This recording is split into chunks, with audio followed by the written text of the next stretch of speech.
Hi, I'm Warren Sprouse. You're on the Bible Forum. We're here every Sunday night from 8 to 10 p.m. Eastern Time. We look at life through a biblical lens, and we generally solve all the world's problems in 2 hours. We got a lot of things we want to talk about tonight. This is under the heading of what's going on, what's in the news. I got an email this week, and I don't know who it came from, but it challenged me. If you ever hear a phone call from an unknown number that says something along the lines of, "Hello, this is customer service. Can you hear me?" We're being told not to respond to that kind of a question or to that person or that recording. Just hang up. According to investigators from the Federal Trade Commission, your answer, "Yes, I can hear you," or just "yes," may actually be recorded and used to illegally authorize a purchase or a service. Clever, these marketers. Not too honorable, but clever. We had a little outbreak this week at Berkeley. You saw it on the news, unless you just hibernate someplace. Radical anti-fascist protesters found out that a homosexual conservative was about to speak at Cal Berkeley. So they responded by setting the campus on fire and attacking anyone who might be a Trump supporter, hitting them with poles, with their fists, and with pepper spray. One of our sitting congresswomen, commenting on the events, called it beautiful. Berkeley professor Robert Reich, a former Secretary of Labor under Bill Clinton, alleged that the violence was a right-wing conspiracy, cooked up to make the left look bad. Yep, the right-wing conspiracy that had all these people out there to beat up their own kind. That made sense. They set fires. They tried to burn things down. And the police, we learned later, had been given a do not arrest order. Oh, and then there's Nancy Pelosi. She's from California. Not originally. She's actually from Baltimore. Wealthy Marylander. Moved to California. After the Democrats promised to quit with the name calling and focus on policy, Nancy called Christians grandma hating predators. That's cute. And then there's a lady who wanted the police to beat up Gavin McInnes, who was giving a speech at NYC. She sees him, understands that he's a fascist. He's an alt-right conservative. And there's a video of her berating this police officer because he wouldn't go over there and beat the man up. That's the way it works, right? Michael Savage chimed in this week.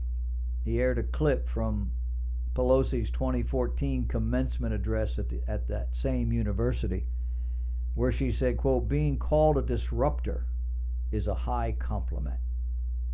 You here at Berkeley are already disruptors in many ways." And she closed by saying, "My wish is that you will be disruptors when necessary and that you enjoy every moment of it." Michael Savage finished by saying, "Now you know who was behind what happened at Berkeley last night."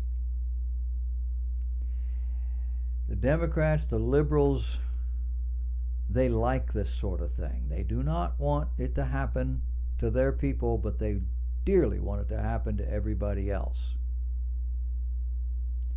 In the 12 days since Donald Trump took the oath of office, I know it's been longer than that, but this article came out 12 days after his oath of office, a steady stream of social media posts have called for his assassination.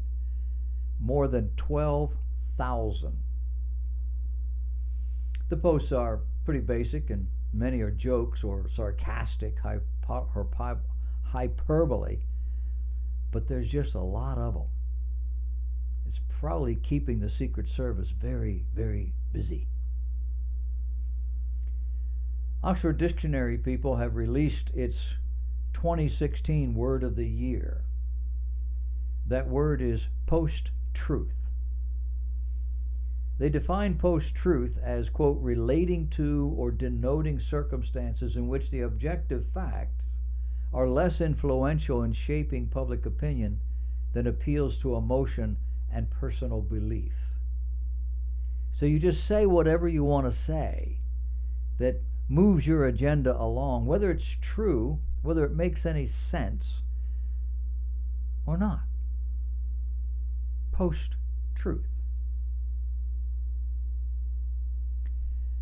Hawaii lawmakers are considering decriminalizing prostitution in the Aloha State after House Speaker Joseph Suki introduced a bill. Look how far we've come. The proposal also would end a state law that says police officers can have sex with prostitutes in the course of investigation. Huh? Now they're talking about undercover. Makes it easier for them. All right. Transgender activist Tracy Ryan says she's pushing the bill because transgender women in the sex trade are disproportionately impacted by criminalization laws. Disproportionately impacted by criminalization laws. I thought all laws were criminalization, didn't you? You break a law, you're a criminal. Yeah, just for that minute, or maybe you've been doing it all your life. But that's the whole point, isn't it? An historian at the Free University in Brussels maintains Europe will go down the path of authoritarianism. It's been doing that since 2011, and there's no indication that it's going to stop.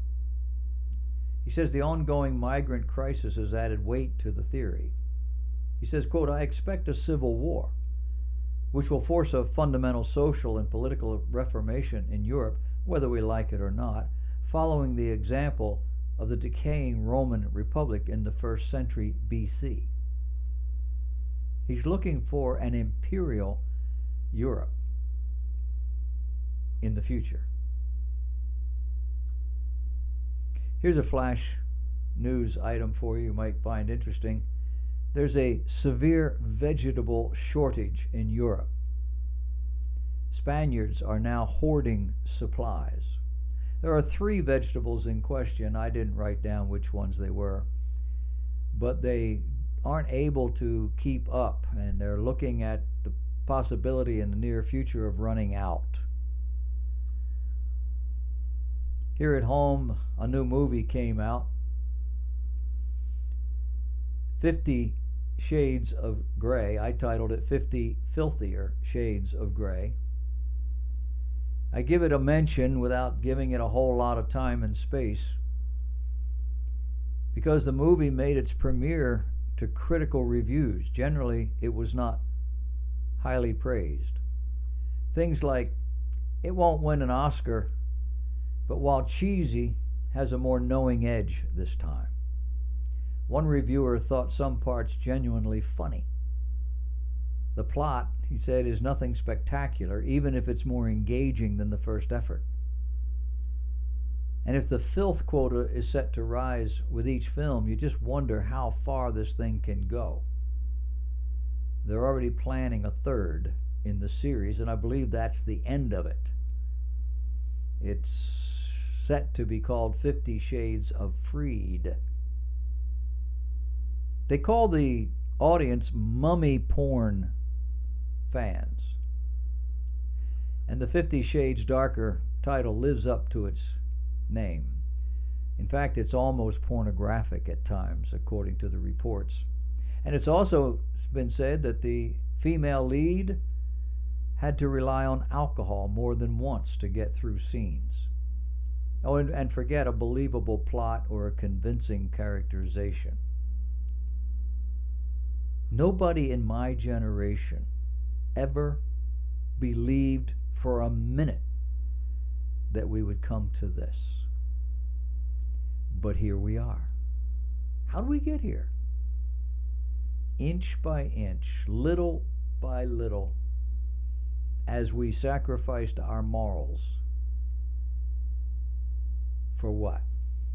A mess of pottage. It hasn't made us a better society.